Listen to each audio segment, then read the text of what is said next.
Literature call this the problem of original sin, SYN. That's it with the jokes. Also, functionally, it makes it a lot easier if you have single chirality polymers, and it's much more efficient.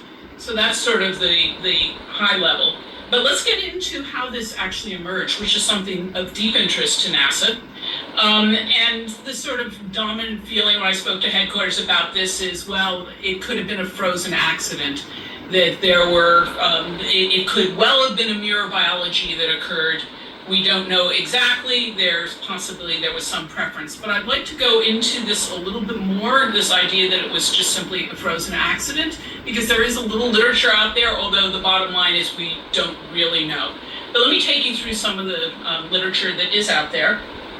And so what I'm going to do is take you through a couple of stages that we think occurred during the evolution of life, and we'll start with the prebiotic world. So could this system that we have locked in with terrestrial life today have started in the prebiotic world? And one thought has been that meteorites, which were a great source of amino acids and sugars and so on, brought in an antimeric excess. And this is a very common theory, particularly since there's also an idea out there that neutron stars can give off circularly polarized light that would